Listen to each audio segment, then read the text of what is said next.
ఆఫీస్లో ఏదైతే జరిగిందో సంఘటన, సబ్ కలెక్టర్ ఆఫీసు దగ్ధమవడం ఇదేమి, అక్కడున్న రికార్డ్స్ చాలా వరకు నాశనం అయిపోయేటటువంటి విషయం జరగడం చాలా బాధాకరం. దాన్ని ప్రతి ఒక్కరూ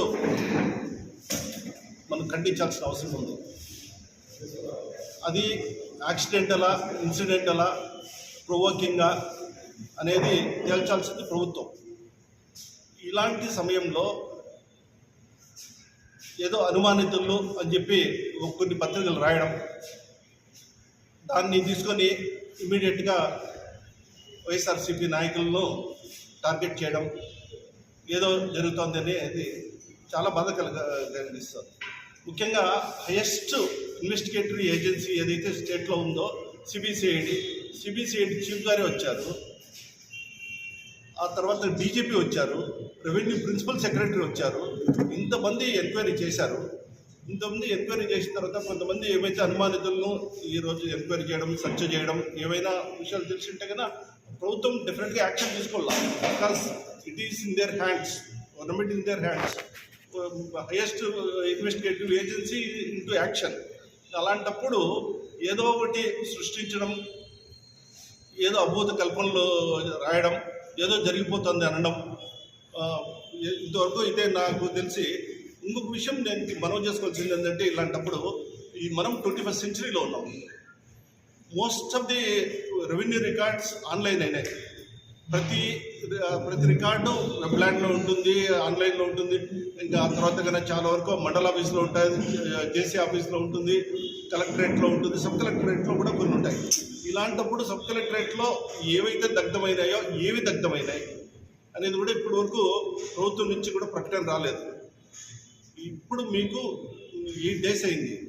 ఇంతవరకు ఏమైతే ఇన్వెస్టిగేషన్ చేశారో దాన్ని ఏదో పుంకాలుగా మేము ఏంటంటే కన్నా అనుమానంగా ఏదైతే ప్రజల్లో ఒక విధమైనటువంటి భావన కలిగించడము, ఏదో చేసేశారు అనేటువంటి భావన కలిగించడం చాలా తప్పు. అది చేయొద్దండి.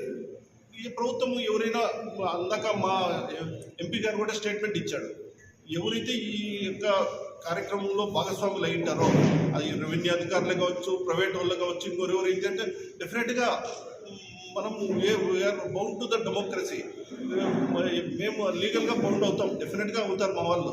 ఎవరైనా మా వాళ్ళని కాదు, ఇక్కడ any person who is living in Andhra Pradesh ఆ ఇన్వెస్టిగేటివ్ ఏజెన్సీలో they can able to question చేయొచ్చు, దానికి బాధ్యతలు కూడా చేయించు. ఒకరు తప్పు చేయండి చేయనోళ్ళను, లేకపోతే ఇంకోటి ఏదో చేయడము, దాన్ని ఏదేదో పత్రికల్లో కొన్ని పత్రికల్లో ఏదేదో రాసేయడము, కొంతమంది ప్రెస్ మీట్లు ఇచ్చి ఇష్టానుసారం మాట్లాడడము చాలా బాగుండదు. అసలు ఇంతవరకు మేము కూడా కొంచెం సంయమనం పాటిస్తున్నాం. మీరు చేసేటువంటి కొంతమంది కార్యక్రమాలను మీ ఎండగట్టాలంటే రోజులు కాదు, కొన్ని నెలలైనా సరిపోదు. అలాంటివి ఉన్నాయి కార్యక్రమాలు. ఊరికే లేనిపోని అబోండాలు, అపోహలు సృష్టించద్దని ఈ ముఖ్యమంత్రి గారు ఏదైతే ఇన్వెస్టిగేటివ్ ఏజెన్సీ ఇచ్చారో నిజాలు నిధి తెల్చండి. బాధితులు ఎవరైతే తప్పు చేశారో వాళ్ళు శిక్షించండి. అదే మేము కోరుకుంటున్నాం. కానీ దానికి వద్దు అనుమానాలు, అపోహలు క్రియేట్ చేయద్దండి. ఏదో భయం పెట్టి పరిపాలన సాగించద్దండి. నిజాయితీగా పరిపాలన సాగించాలా. ప్రజలు అభివృద్ధి పథంలో కొత్త ప్రభుత్వం ముందుకు పోతుందని కూడా మేము భావిస్తున్నాం. భయంతో పరిపాలన చేయాలనేటువంటి విధంగా చూస్తున్నారు.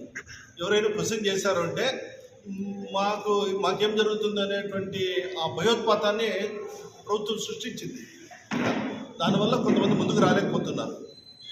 ఎప్పుడు భయంతో ఎప్పుడు పరిపాలన సాగించకూడదు. ప్రేమతో ఏమాత్రం నిష్కల్మషంగా, రాగద్వేషాలకు అతీతంగా పరిపాలన సాగించాలా. ఈవెన్ అధికారులు అయితేనే వాళ్ళు కూడా అదే విధంగా కూడా రెస్పాండ్ అవ్వాలా.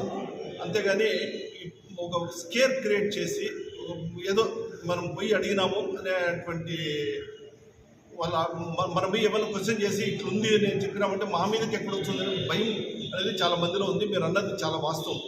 ఈరోజు కూడా 95% ఆఫ్ ది 20 ప్రజాప్రతినిధులు ఎవరైతే ఉన్నారో అందరూ కూడా వైఎస్ఆర్సీపీకే సంబంధించిన వాళ్ళే ఉన్నారు. అయినప్పటికీ అడగడానికి కారణం మీ క్వశ్చన్లోనే ఉంది ఆన్సర్. అంటే ఇప్పుడు జరిగిండే సమర్థించడం లేదు, నేను సమర్థించడం అనే ప్రశ్నే లేదు ఇక్కడ. నేను సమర్థించిన ఏముందండి? నేను సమర్థిస్తే విచారణ అధికారో లేకపోతే కానీ ఇన్వెస్టిగేటివ్ ఏజెన్సీనో వాళ్ళకి గ్రీన్ సర్టిఫికేట్ కాంటాక్ట్ సర్టిఫికేట్ ఇవ్వదు కదా. ఖచ్చితంగా నువ్వు ఏం లేదని చెప్పి వాళ్ళ కాంటాక్ట్ సర్టిఫికేట్ ఉండాలంటే కాంటాక్ట్ బాగుండాలా, అంతేగాని నేను చెప్తానో ఇంకోటి చెప్తానో జరిగే పని కాదు అది.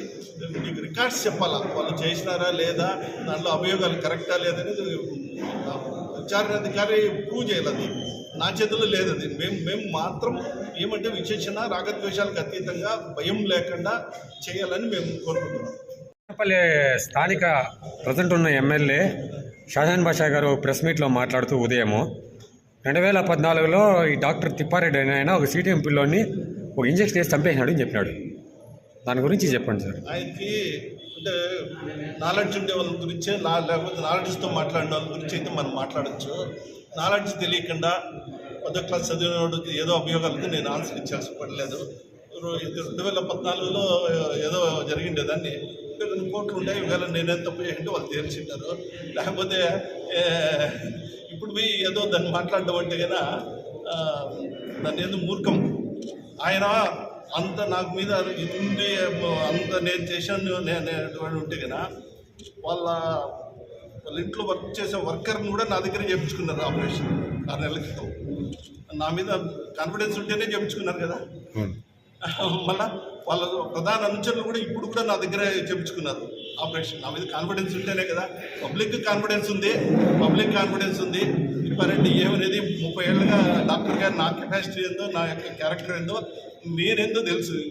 ఎవరో ఇచ్చేటటువంటి కాండక్ట్కి నేను ఆన్సర్ ఇవ్వాల్సిన అవసరం లేదు. సబ్ కలెక్టర్ ఆఫీస్లో ఫైర్ అయిందని ప్రతి ఒక్కరికి తెలిసిన విషయం. రాష్ట్ర వ్యాప్తంగా దీన్ని ఖచ్చితంగా ఇన్వెస్టిగేషన్ చేయాలని ముఖ్యమంత్రి గారు ప్రభుత్వం ఏదైతే ఉంటే అది ఎంక్వైరీ చేయడం జరిగింది. దాన్ని మేము స్వాగతిస్తున్నాం. ఎందుకంటే నిజాలు తెలుసాలి. ఎవరైనా అది నిజంగా వైరా లేకపోతే సత్యుడా ఏదైనా జరిగిందని దాని మీద త్వరితగతిన క్లియర్ చేస్తే బాగుంటుంది.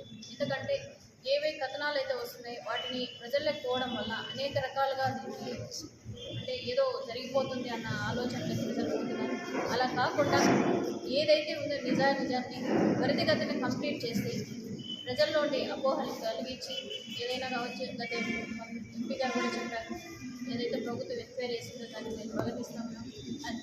ఎవరైతే నిజాయితీగా ఏమేమి జరిగినాయనేది ముందుకు తీసుకొస్తే ప్రభుత్వం దాన్ని మేమంతా ఫ్యూచర్ తప్పకుండా పాటిస్తామని చెప్పడం జరిగింది. అదేవిధంగా మేమందరం నడుచుకోవడం జరుగుతుంది.